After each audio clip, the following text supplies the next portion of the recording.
there's kind of a war going on between how much we can control and how much we don't control. And I would suggest that that's just noise in the system, that that's kind of just getting in the way. You are listening to What We Should Have Learned in School. Good morning. This is Amy Leo, and you're listening to What We Should Have Learned in School. And it's been a little while since we've touched base. And I kind of want to use that as today's topic because today's audio quality definitely is not going to be the best, so just bear with me. I'm actually in the car right now driving because I have a free moment and I felt inspired to speak with you and share about what's been going on, since the last thing you heard about was that my husband and I had moved back to the US. And so I just want to say off the bat that today's episode is really about being kind to ourselves and others and really seeing that we're really all doing the best we can given our state of mind in that moment, given our capacities, our skills in that moment, right? And I think what's funny is that I had recorded basically the entire episode on this, and then my husband called in with a work question, and it completely erased everything I had said before. So I think it's a good example of just, remembering to be kind to ourselves and realizing essentially that there's this weird dance of life that I've noticed of when we have a goal or when we have a problem that we really want to solve. There's this balance between the notion that yes, we can take action towards things. Yes, I pressed play again or press record again on this podcast this morning.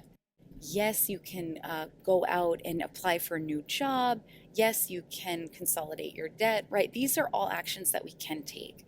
So we have a certain amount of control, right? We can take action towards things. But ultimately, we don't have the ultimate control because no matter what we do, we are still in life with other people and other entities.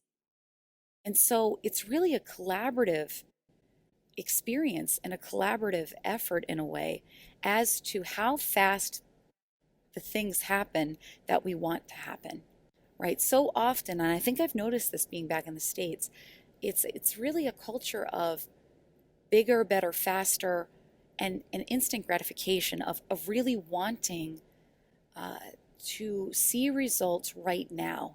And if we don't solve our problem, or if we don't make, the $100,000, within a year, we get really down on ourselves. And ultimately, I'd like to invite you to explore that all that extraneous thinking, all that worry, although you can't help it, I'm not saying that it's your fault that you're stressed out or to minimize it in any way, because we all go through our ups and downs throughout the day, throughout our lives, because human suffering is fundamentally human suffering, regardless of what the circumstances are, great or small. But I do want to keep kind of reminding you and reminding myself to remember to be kind and to remember that, nature doesn't hurry yet everything's accomplished. That's one of my favorite quotes because I think it's so true. We often forget that even if we don't think things are working in our favor, that sometimes they really are working behind the scenes, and they just may not be going as fast as we expected them to be, but that things do tend to settle, and things that can be solved tend to get solved, and things that can't, well, we tend to more or less tap into our resilience and move forward from that, and life may never be the same. I've had a situation here on a really extreme case where one of my clients this year lost her daughter. Her daughter was basically murdered, and because of a home invasion, and so that process, there's no way to see how my client is going to heal from that, but just remembering to be kind, I think, is so helpful. And when things are happening in your life that are devastating like that, whether it's a large scale thing or a small stressor, just remembering that if you are feeling stressed, that it's okay, that if you are in the throes of something like grief, that it's natural. Maybe okay isn't the right word, but that this is natural, that there's nothing wrong with you, I guess is my point. That you don't need to try to pick yourself up by the bootstraps and force something to happen, regardless of what's going on in your life. Because we all have these stressful moments. We all have these worried moments. We all have these moments of rumination where we just keep kind of thinking about our problem over and over and over, banging our head against the wall, but yet there's no real resolution that comes. We all have that.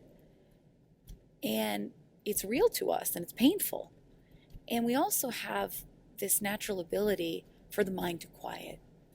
And just knowing that eventually the mind will become a little quieter at some point is helpful for me. And I can remind myself to be kind and to just tackle adversity, tackle problems, and even just tackle the regular to-do list in a sequential way.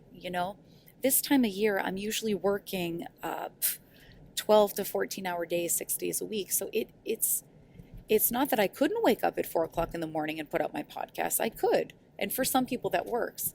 But for me, knowing myself, sleep is incredibly valuable for me in order to reset, in order for me to be fresh and to really be present for the next day.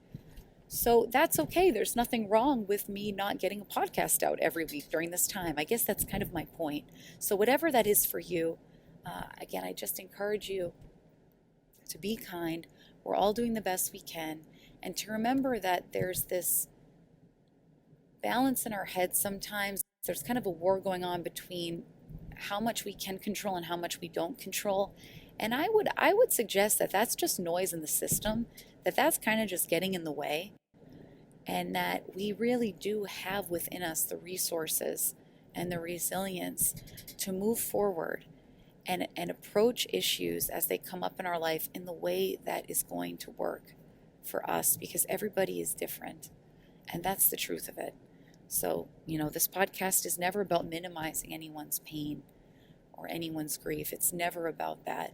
It's about recognizing we're human and that we have these painful moments and we can show up for ourselves and others in a loving way. There's also this piece of us that is resilient. There is this deeper intelligence within us, whether you call it the subconscious brain or you call it something else.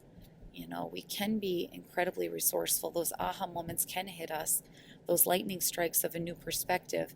Not that they change what's happened or what is happening, but they can change the way we naturally show up and just allow us to be more kind and more graceful within our own heads.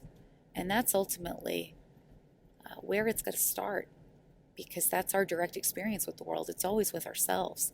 And we can't run away from ourselves, but we can acknowledge that we're not perfect. We can acknowledge that we don't have ultimate control over everything.